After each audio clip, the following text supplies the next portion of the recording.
সময় আসবে আমি মামুনুল হক ওই ভূপৃষ্ঠে থাকবো না।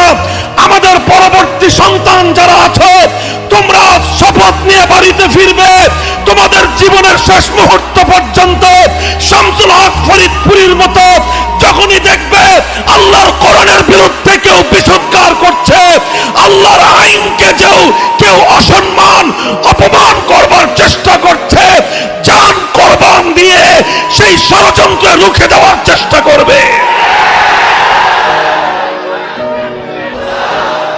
মুহতারাম হাজিরিন, কথা লম্বা নয়, ছোট্ট একটা কথা আমি বললাম।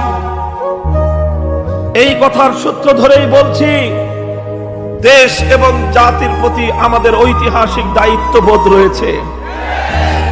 এ দেশটার ব্যাপারে আমাদের স্পষ্ট অধিকার রয়েছে।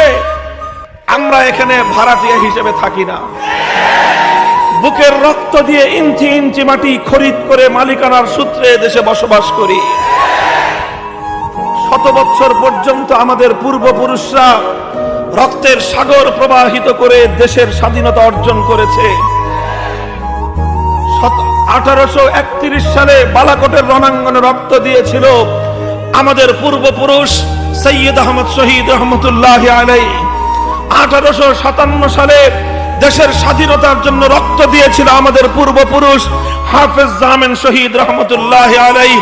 1924 সালে দেশের জন্য স্বাধীনতার জন্য মাল্টার আন্দামান দ্বীপে কারারুদ্ধ হয়েছিল আমাদের পূর্বপুরুষ শাইখুল হিন্দ মাহমুদ হাসান দেওবন্দি রহমতুল্লাহ আলাইহি।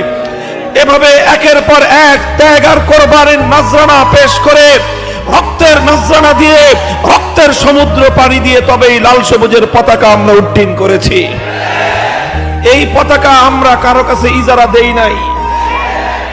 55,000 বর্গ মাইল শাইখুল হাদিস রহমতুল্লাহ আলাইহি বলতেন, এই 55,000 বর্গ মাইলের প্রতি ইঞ্চি মাটি আমার জায়নামাজের সেজদার মাটি।